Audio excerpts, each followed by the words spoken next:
am not the usual model of TED Talk. I'm just gonna open my heart and tell my story for you today and hope you listen to it and like it. Well, to give you a little bit of background, I am Brazilian, so I grew up in Brazil in a very, very poor family. It was me, my dad, and 11 brothers, and I grew up seeing my dad hustling every day to put food on the table for us, and that's where I grew up, my character, my persona that I have. And when I was 12 years old, I came to Luxembourg with my mom to search for a better education. My mom wanted something better for me, so she brought me here. But it was challenging, learning new languages and many of new cultures. And I had to learn so many things outside school, and I loved it. Guys, don't get me wrong, I loved it every second. But when I was 14, I was put in a position where I have to take the difficult choice of leaving school and get to work. Because my family didn't have enough resources for us, and I didn't have food on the table, and they say, well, that's my turn to suffer, so let's go work. So I did pet sitting, cleaning, waitering tables. I was 14, changing diapers. I mean, come on, how many of you have kids here? So yeah, I was 14, and I just left school that I loved, and I was faced with this adult life. And when I was 16, my mom decided it was enough for her. Unfortunately, she told me, look, I'm going to leave Luxembourg. And I say, yeah, but I'm not going to go anywhere. I want to do something out of myself, so please, please, please let me stay here. So I asked my parents for emancipation, and after many bureaucracy, I did it. I stayed, and my mom left.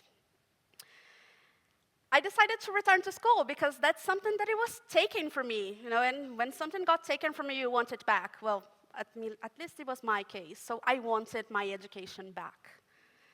But returning to school was a nightmare on the point of view that I was the older kid with all the kids integrated already, and I have to restart it all over again and just say, hey, here I am, again, older, trying to do this. But I succeeded. That's me working a full-time side job illegally. Shh, don't tell anyone. And also working and going to school at 7 a.m. That's until I was 18. And when I was 18 years old, I got exhausted by this insane routine. I was working until 4 a.m., going to school until 7, and I was done. I passed out, and I went myself into the emergency room, and I was diagnosed with cancer. So yeah, you don't need to do, oh no, it gets better. I'm here today, right? So when I discovered I got cancer, I was faced with the decision to do surgery or not. And the doctor basically told me, hey, if you want to be a mom, you have to do it now, because otherwise you're not going to be a mom. And a decade later, my son stands here as a living proof that I did the best decision.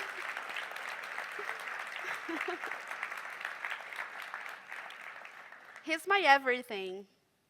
And for him, I pursued to be better, to become better, to be that kind of mom that I wanted to have, to be the kind of mom that gives you safety and gives you happiness and a better future. So he doesn't have to struggle the way I did. And that's exactly what I'm doing right now.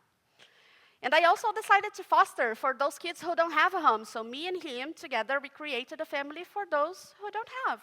So we are a home for those in need. Well, my other kid could not come today. Of course, it's school day, so I can't. But I was struggling.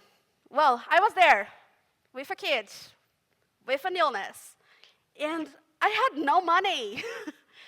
That's when I turned my life into entrepreneurship and say, look, I'm not going to work for anybody else. What can I do for my life so I can get out of this hole, this massive hole? That was the financial role, by the way. So I started to look for options, and I did at first cake design, again, very legally at my kitchen. Shh. First for family and friends, and then eventually it turned out to be a very, very successful business. And that was my first business, my baby. And today I have a kitchen of my own, I have employees, I have, well, cookers working for me, I have marketing team, I have a whole company set it up.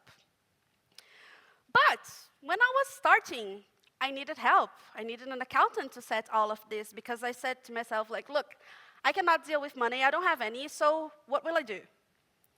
And I went to find an accountant here in Luxembourg.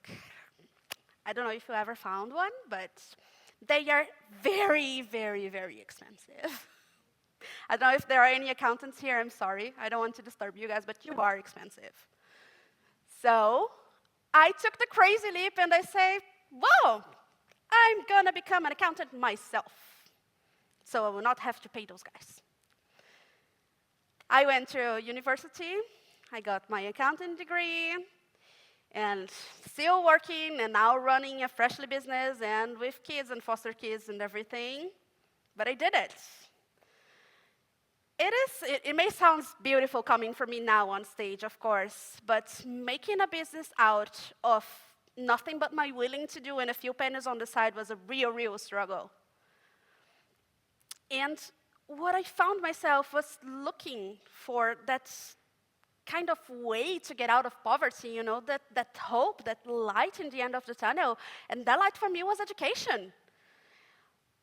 And yeah, education is a constitutional right here in Luxembourg, but it's not given. If you don't dare to go for it, if you don't dare to look to find ways to, at least to become the professional you need until you can afford one, it's not given to you for free, guys. Well, at least not for me, it wasn't. But the path with success is always carved with obstacles. So, pandemic hit me hard. My kitchen closed, and it was for undefined time. Everybody was sick and inside home, and my money was ran out again. And I say, look, what will I do with my life? Now that I was just starting to winning, come on, I have to lose again? So I started to look for options. It was not possible to set up a business in the pandemic. So I told myself I will organize myself and then I will open this and this will never close. That's done.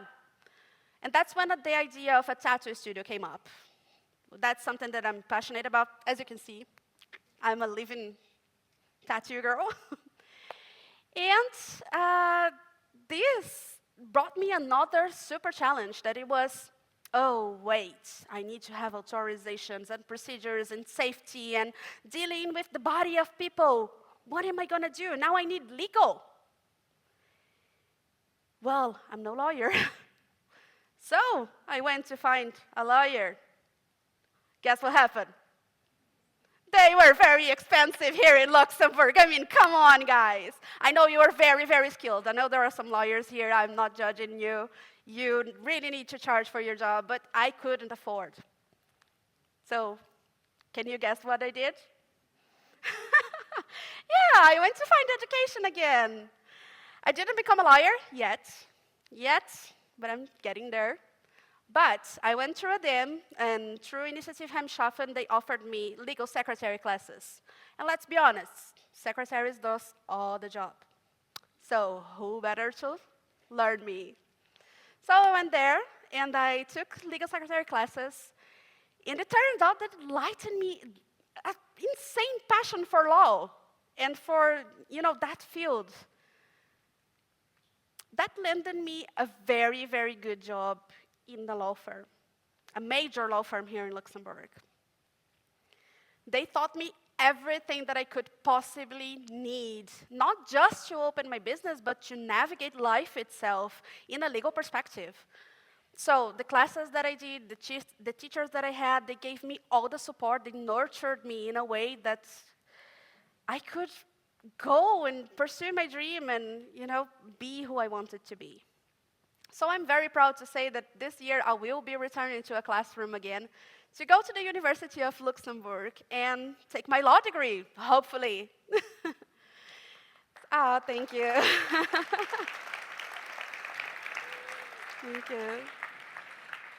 So, meanwhile, I still work a full-time job. I have 2 successful businesses.